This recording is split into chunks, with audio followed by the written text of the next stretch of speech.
ഈശോ മിശിഹായ്ക്ക് സ്തുതിയായിരിക്കട്ടെ. ഈശോ മിശിഹായിൽ സ്നേഹിക്കപ്പെടുന്ന മാതാപിതാക്കളെ, സഹോദരങ്ങളെ, ദൈവത്തിൻ്റെ അനന്തമായ സ്നേഹവും കൃപയും സൗഖ്യവും നമ്മുടെ ജീവിതത്തിൽ വന്ന് നിറയട്ടെ എന്ന് പ്രാർത്ഥിക്കുന്നു. നമ്മൾ ഇന്നലെ കണ്ടത് ഒരു ഇസ്രായേൽക്കാരൻ ചെയ്യേണ്ട പ്രാർത്ഥനയെക്കുറിച്ചാണ്.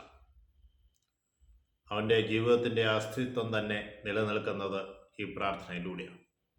ഇസ്രായേലെ കേൾക്കുക, നിന്റെ ദൈവമേ കർത്താവ് ഒരേ ഒരു കർത്താവാണ്. നിന്റെ ദൈവമേ കർത്താവിനെ പൂർണ്ണ ഹൃദയത്തോടും പൂർണ്ണ ആത്മാവോടും പൂർണ്ണ ശക്തിയോടും കൂടെ സ്നേഹിക്കുക. ഞാൻ സൂചിപ്പിച്ചു, പുതിയ നിയമത്തിൽ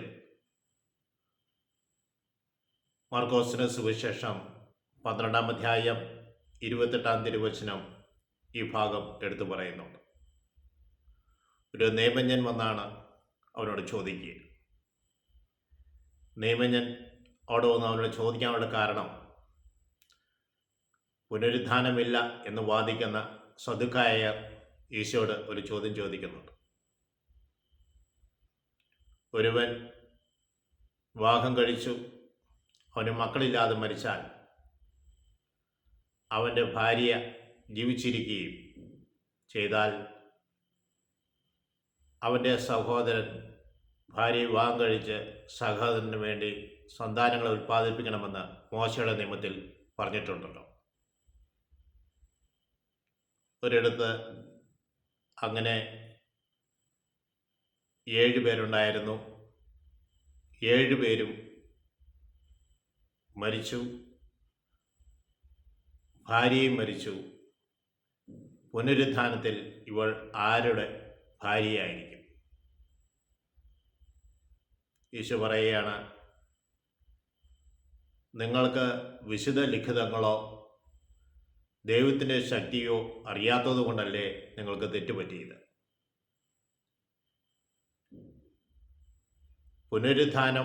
പുനരുത്ഥാനത്തിൽ ഇവൾ ആരുടെയും ഭാര്യയല്ല. ഇവൾ മാലാഖമാരെ പോലെയാണ്, ദേവദൂതന്മാരെ പോലെയാണ്. സ്വർഗത്തിൽ വിവാഹം കഴിക്കുകയോ വിവാഹം ചെയ്യിപ്പിച്ചു കൊടുക്കുകയോ ചെയ്യുന്നില്ല.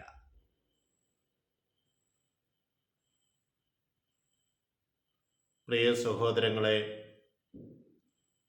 തുടർന്ന് ഈശോ പറയുന്നുണ്ട്, മോശയുടെ നിയമത്തിൽ ഉൾപ്പടർപ്പിൽ നിന്ന് ദൈവം അരുളി ചെയ്തത് നിങ്ങൾ കേട്ടിട്ടില്ല. ഞാൻ ജീവിക്കുന്നവരുടെ ദൈവമാണ്, മരിച്ചവരുടെ ദൈവമല്ല. അബ്രഹാത്തിന് ദൈവവും ഇസ്ഹാക്കിന് ദൈവവും യാക്കോബിൻ്റെ ദൈവവുമാണ്. ഈ സംവാദം കേട്ടുകൊണ്ടിരുന്നപ്പോഴാണ് നിയമജ്ഞൻ വന്ന് ഈശോയോട് ചോദിക്കുന്നത്, സുപ്രധാനമായ കൽപ്പന ഏതാണ്? ഈശോ പറഞ്ഞു, ഇസ്രായേലെ കേൾക്കുക, പൂർണ്ണ ഹൃദയത്തോടും പൂർണ്ണ ആത്മാവോടും പൂർണ്ണ മനസ്സോടും പൂർണ്ണ ശക്തിയോടും കൂടെ ദൈവത്തെ സ്നേഹിക്കുക. നെയ്മാത്ര പുസ്തകം 6-ാം അധ്യായം 4-ഉം 5-ഉം തിരുവചനത്തിൽ 3 കാര്യങ്ങളാണ് പറയുന്നതെങ്കിൽ ഇവിടെ 4 കാര്യങ്ങളാണ് പറയുക. പൂർണ്ണ മനസ്സോടും എന്നിവിടെ കൂട്ടിച്ചേർക്കുകയാണ്. പൂർണ്ണ ഹൃദയത്തോടും പൂർണ്ണ ആത്മാവോടും പൂർണ്ണ മനസ്സോടും പൂർണ്ണ ശക്തിയോടും കൂടെ സ്നേഹിക്കുക. 2-ാമത്തെ കൽപ്പന, നിന്നെപ്പോലെ തന്നെ നിന്റെ അയൽക്കാരനെ സ്നേഹിക്കുക. ഇതിൽ കൂടുതലായി മറ്റൊരു കൽപ്പനയില്ല. ഇത് കേട്ട നിയമജ്ഞൻ പറഞ്ഞു, നീ ശരിയായി തന്നെ ഉത്തരം പറയുന്നു. പൂർണ്ണ ഹൃദയത്തോടും പൂർണ്ണ ആത്മാവോടും പൂർണ്ണ ശക്തിയോടും കൂടെ ദൈവത്തെ സ്നേഹിക്കുക. നിന്നെപ്പോലെ തന്നെ നിന്റെ അയൽക്കാരനെ സ്നേഹിക്കുക. ഇത് ദഹന ബലികളെക്കാളും പരിഹാര ബലികളെക്കാളുമെല്ലാം മുൻപിൽ നിൽക്കുന്നതാണ്. ഇത് കേട്ട ഈശോ, ഇവൻ ബുദ്ധിപൂർവം മറുപടി പറയുന്നു എന്ന് കേട്ട് ഈശോ അവനോട് പറഞ്ഞു, നീ സ്വർഗരാജ്യത്തിന് അകലെയല്ല. അപ്പോൾ നമ്മൾ സ്നേഹത്തെക്കുറിച്ച് ഇന്നലത്തെ ക്ലാസ്സിൽ കേട്ടു. ഇറോസ്, ഭാര്യ ഭർത്താക്കന്മാരും തമ്മിലുള്ള സ്നേഹം, ഹൃദയത്തിൻ്റെ ആഴത്തിലുള്ള സ്നേഹം, ദൈവം ആഗ്രഹിക്കുന്നതും ദൈവവും മനുഷ്യനും ഹൃദയ ഐക്യത്തിൽ ആഴത്തിലുള്ള സ്നേഹത്തിൽ ജീവിക്കണമെന്നാണ്. പങ്കുവെക്കുന്ന, മനസ്സിലാക്കുന്ന